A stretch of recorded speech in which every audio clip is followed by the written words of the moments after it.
بسم الله الرحمن الرحيم. ألف لام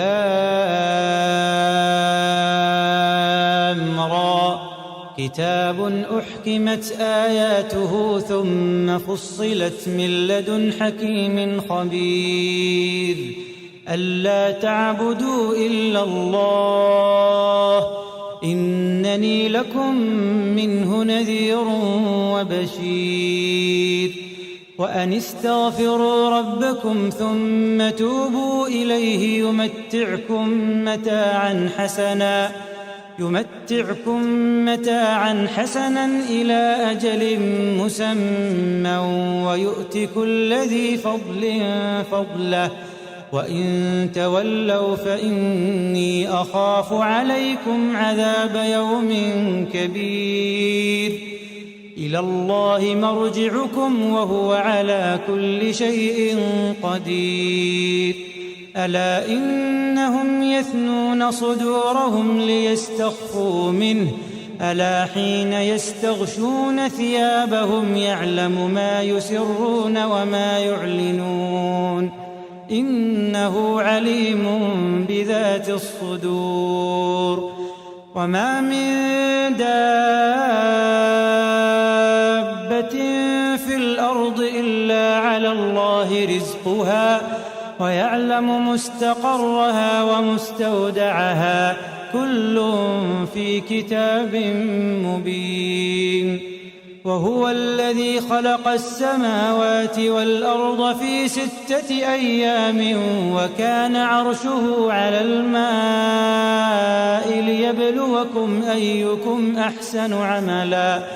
ولئن قلت إنكم مبعوثون من بعد الموت ليقولن الذين كفروا إن هذا إلا سحر مبين ولئن أخرنا عنهم العذاب إلى أمة معدودة ليقولن ما يحبسه ألا يوم يأتيهم ليس مصروفا عنهم وحاق بهم ما كانوا به يستهزئون ولئن أذقنا الإنسان منا رحمة ثم نزعناها منه إنه ليئوس كفور ولئن أذقناه نعماء بعد ضراء مسته ليقولن ذهب السيئات عني إنه لفرح فخور إلا الذين صبروا وعملوا الصالحات أولئك لهم مغفرة وأجر كبير فلعلك تارك بعض ما يوحى إليك وضائق به صدرك أن يقولوا لولا أنزل عليه كنز أو جاء معه ملك إنما أنت نذير والله على كل شيء وكيل أم يقولون افتراه قل فأتوا ب10 سور مثله مفتريات وادعوا من استطعتم من دون الله إن كنتم صادقين فإن لم يستجيبوا لكم فاعلموا أنما أنزل بعلم الله وأن لا إله إلا هو فهل أنتم مسلمون من كان يريد الحياة الدنيا وزينتها نوف إليهم أعمالهم فيها وهم فيها لا يبخسون أولئك الذين ليس لهم في الآخرة إلا النار وحبط ما صنعوا فيها وباطل ما كانوا يعملون أفمن كان على بينة من ربه ويتلوه شاهد منه ومن قبله كتاب موسى إماما ورحمة أولئك يؤمنون به ومن يكفر به من الأحزاب فالنار موعده فلا تك في مرية منه إنه الحق من ربك ولكن أكثر الناس لا يؤمنون ومن أظلم ممن افترى على الله كذبا أولئك يعرضون على ربهم ويقول الأشهاد هؤلاء الذين كذبوا على ربهم ألا لعنة الله على الظالمين الذين يصدون عن سبيل الله ويبغونها عوجا وهم بالآخرة هم كافرون أولئك لم يكونوا معجزين في الأرض وما كان لهم من دون الله من أولياء يضاعف لهم العذاب ما كانوا يستطيعون السمع وما كانوا يبصرون أولئك الذين خسروا أنفسهم وضل عنهم ما كانوا يفترون لا جرم أنهم في الآخرة هم الأخسرون إن الذين آمنوا وعملوا الصالحات وأخبتوا إلى ربهم أولئك أصحاب الجنة هم فيها خالدون مثل الفريقين كالأعمى والأصم والبصير والسميع هل يستويان مثلا أفلا تذكرون ولقد أرسلنا نوحا إلى قومه إني لكم نذير مبين ألا تعبدوا إلا الله إني أخاف عليكم عذاب يوم أليم فقال الملأ الذين كفروا من قومه ما نراك إلا بشرا مثلنا وما نراك اتبعك إلا الذين هم أراذلنا بادي الرأي وما نرى لكم علينا من فضل بل نظنكم كاذبين قال يا قوم أرأيتم إن كنت على بينة من ربي وآتاني رحمة من عنده فعميت عليكم أنلزمكموها وأنتم لها كارهون ويا قوم لا أسألكم عليه مالا إن أجري إلا على الله وما أنا بطارد الذين آمنوا إنهم ملاقو ربهم ولكني أراكم قوما تجهلون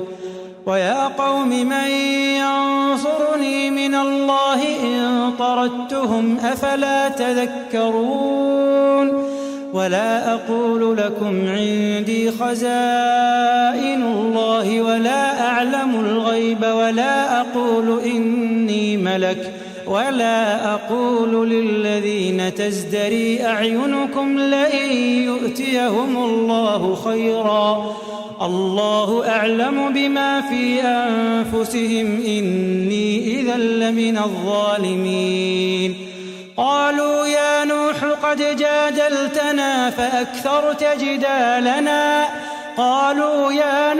قد جادلتنا فأكثرت جدالنا فأتنا بما تعدنا إن كنت من الصادقين قال إنما يأتيكم به الله إن شاء وما أنتم بمعجزين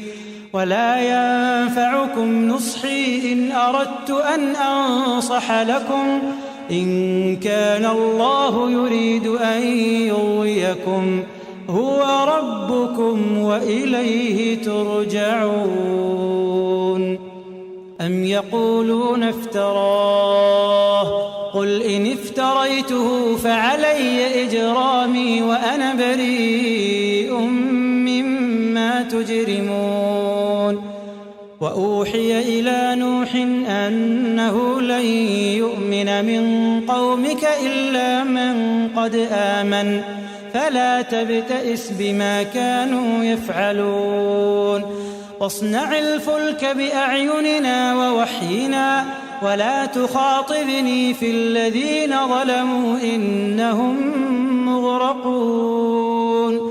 ويصنع الفلك وكلما مر عليه ملأ من قومه سخروا منه قال إن تسخروا منا فإنا نسخر منكم كما تسخرون. فسوف تعلمون من يأتيه عذاب يخزيه ويحل عليه عذاب مقيم. حتى إذا جاء أمرنا وفارت النور قل نحمل فيها من كل زوجين اثنين وأهلك إلا من سبق عليه القول وما آمن معه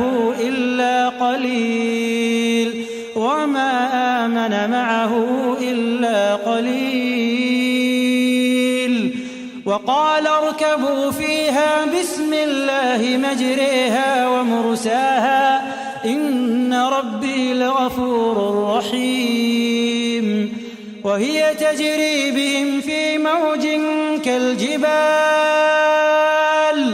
ونادى نوح ابنه وكان في معزل يا بني اركب معنا ولا تكن مع الكافرين. ونادى نوح ابنه وكان في معزل يا بني اركب معنا ولا تكن مع الكافرين. قال سآوي إلى جبل يعصمني من الماء قال لا عاصم اليوم من أمر الله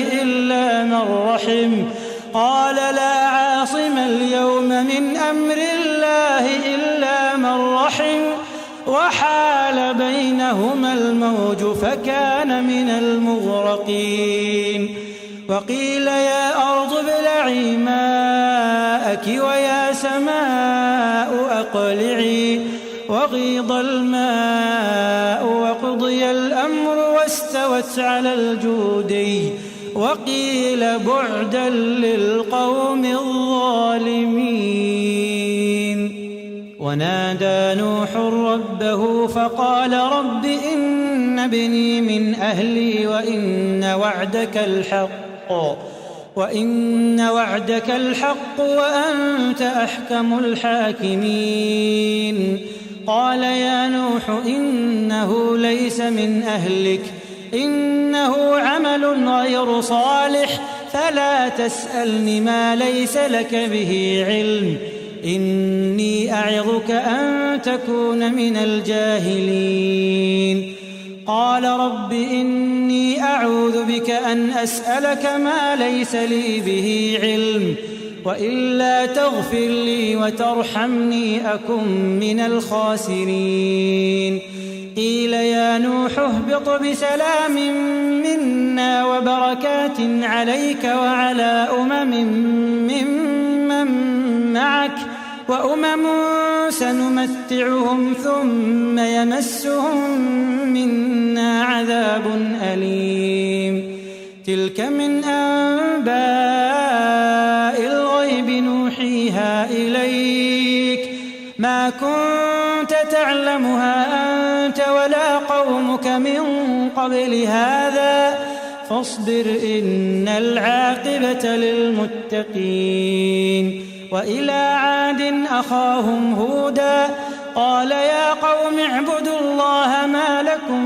من إله غيره إن أنتم إلا مفترون يا قوم لا أسألكم عليه أجرا إن أجري إلا على الذي فطرني أفلا تعقلون ويا قوم استغفروا ربكم ثم توبوا إليه يرسل السماء عليكم مدرارا ويزدكم قوة إلى قوتكم ولا تتولوا مجرمين قالوا يا هود ما جئتنا ببينة وما نحن بتاركي آلهتنا عن قولك وما نحن لك بمؤمنين إن نقول إلا اعتراك بعض آلهتنا بسوء قال إني أشهد الله واشهدوا أني بريء مما تشركون من دونه فكيدوني جميعا ثم لا تنظرون إني توكلت على الله ربي وربكم ما من دابة إلا هو آخذ بناصيتها إن ربي على صراط مستقيم فإن تولوا فقد أبلغتكم ما أرسلت به إليكم ويستخلف ربي قوما غيركم ولا تضرونه شيئا إن ربي على كل شيء حفيظ ولما جاء أمرنا نجينا هودا والذين آمنوا معه برحمة منا ونجيناهم من عذاب غليظ وتلك عاد جحدوا بآيات ربهم وعصوا رسله واتبعوا أمر كل جبار عنيد وأتبعوا في هذه الدنيا لعنة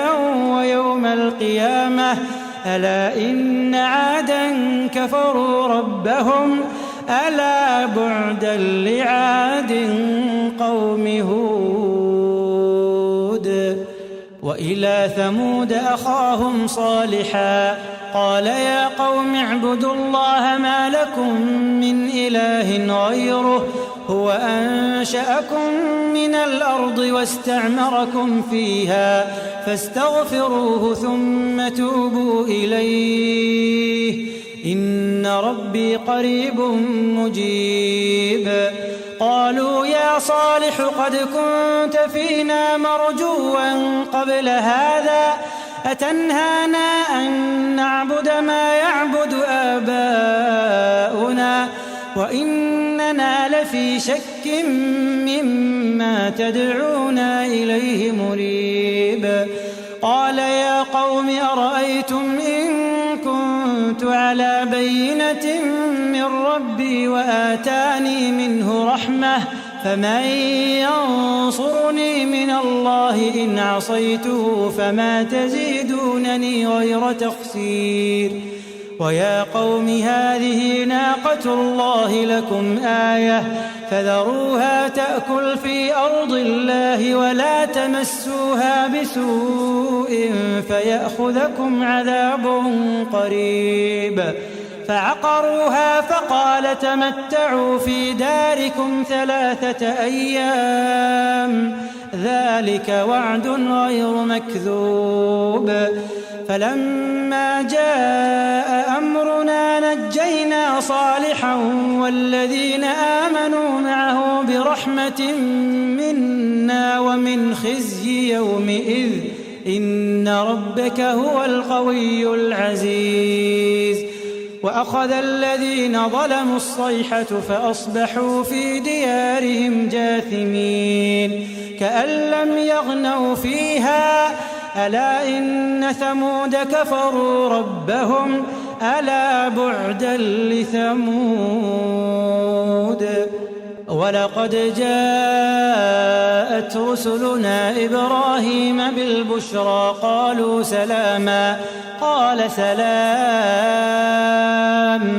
فما لبث أن جاء بعجل حنيذ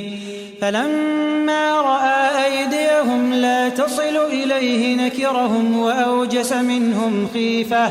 قالوا لا تخف إنا أرسلنا إلى قوم لوط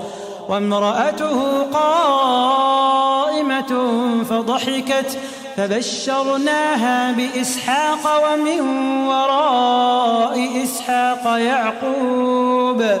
قالت يا ويلتى أألد وأنا عجوز وهذا بعلي شيخا إن هذا لشيء عجيب قالوا أتعجبين من أمر الله رحمة الله وبركاته عليكم أهل البيت إنه حميد مجيد فلما ذهب عن إبراهيم الروع وجاءته البشرى يجادلنا في قوم لوط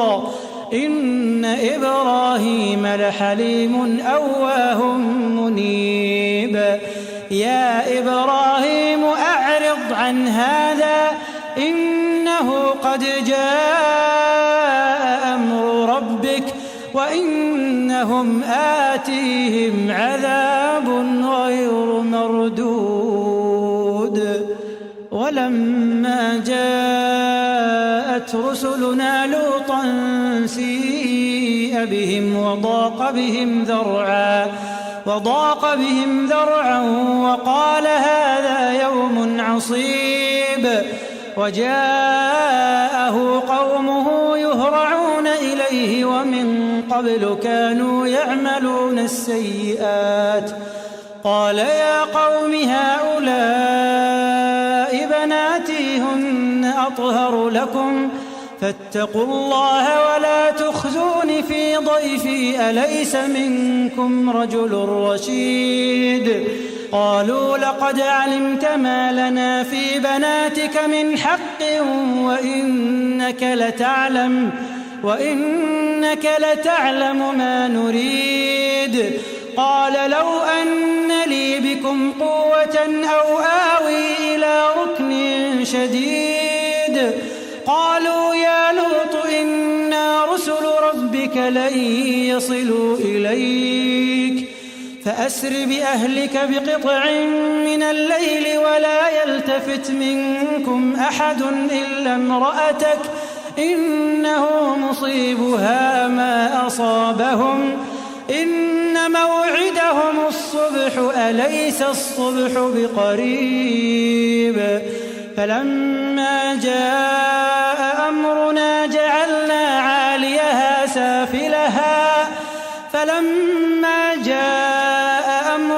جعلنا عاليها سافلها وأمطرنا عليها حجارة من سجيل منضود مسومة عند ربك وما هي من الظالمين ببعيد.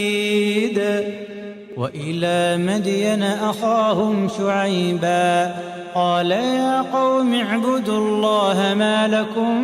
من إله غيره ولا تنقصوا المكيال والميزان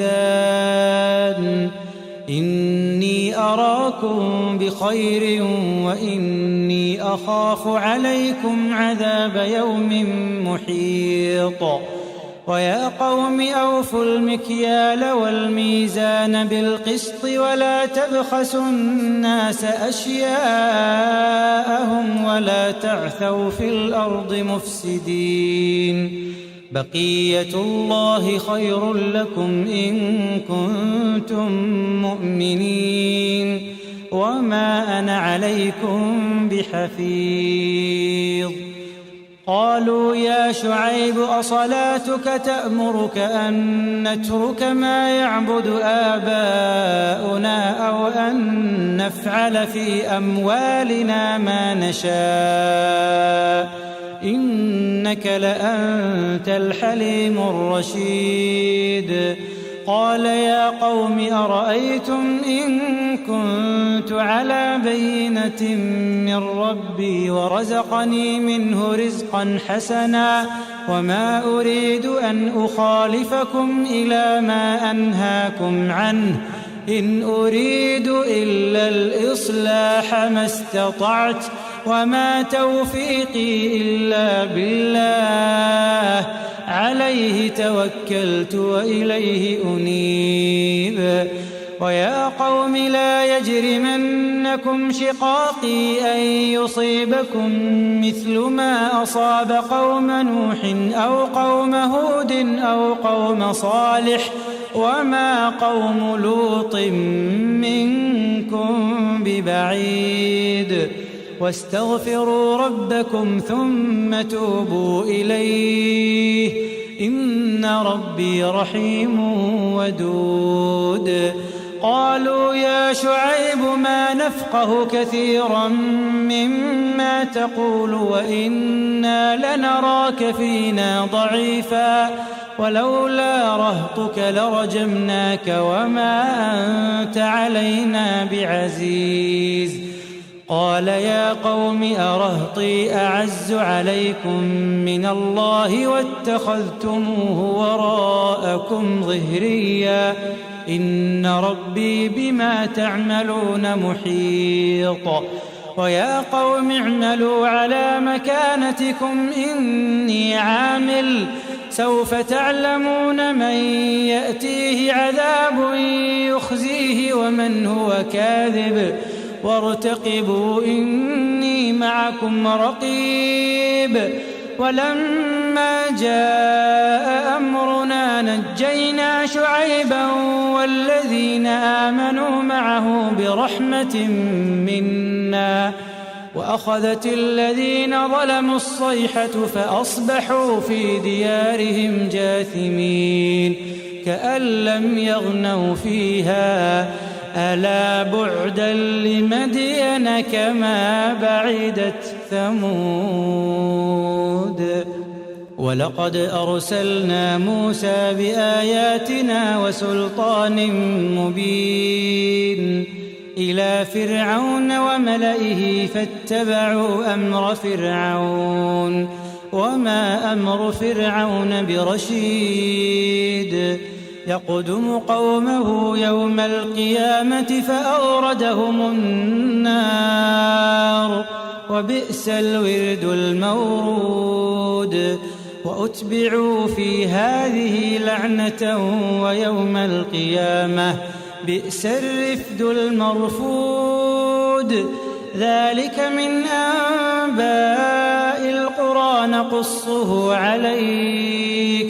منها قائم وحصيد. وما ظلمناهم ولكن ظلموا أنفسهم فما أغنت عنهم آلهتهم التي يدعون من دون الله من شيء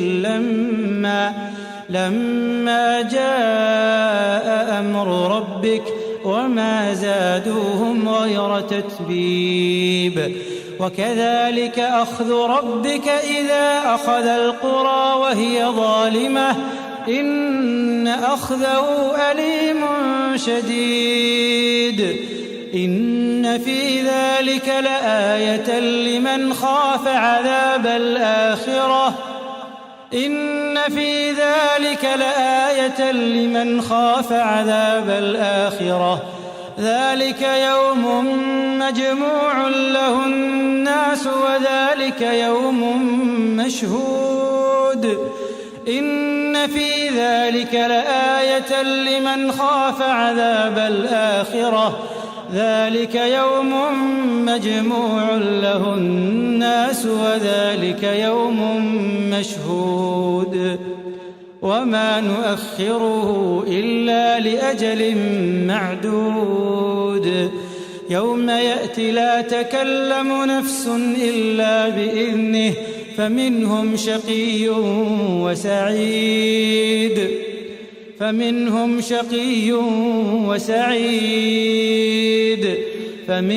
شقي وسعيد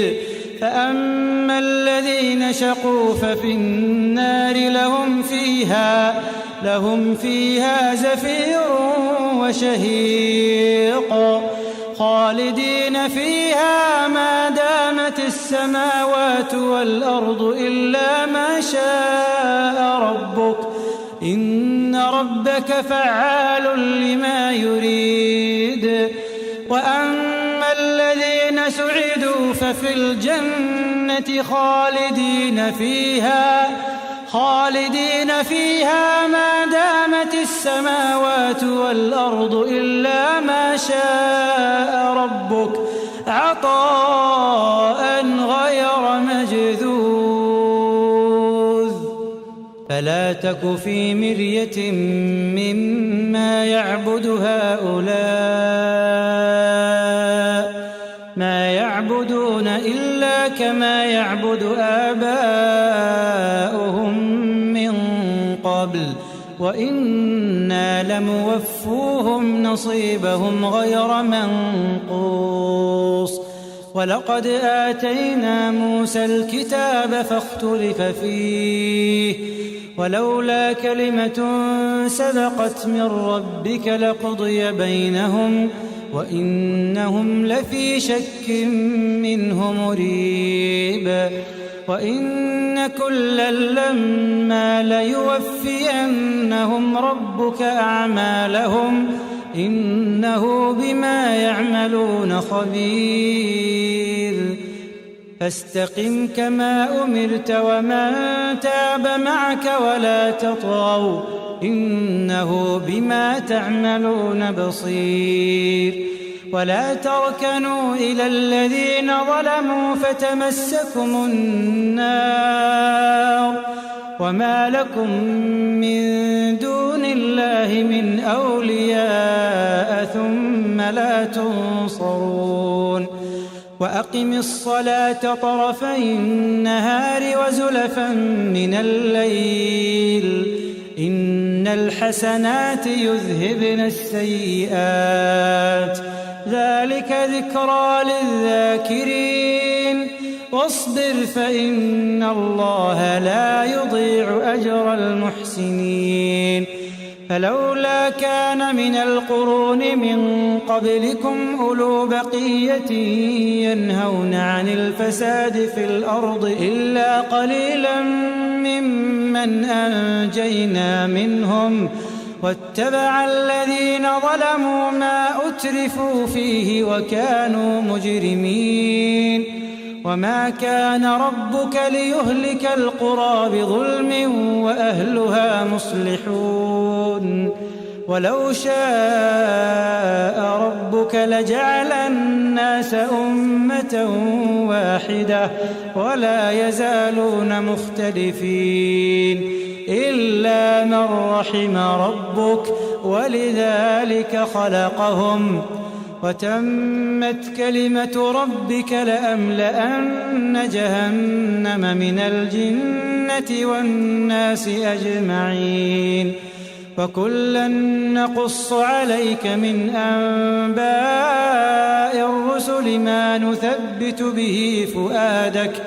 وجاءك في هذه الحق وموعظة وذكرى للمؤمنين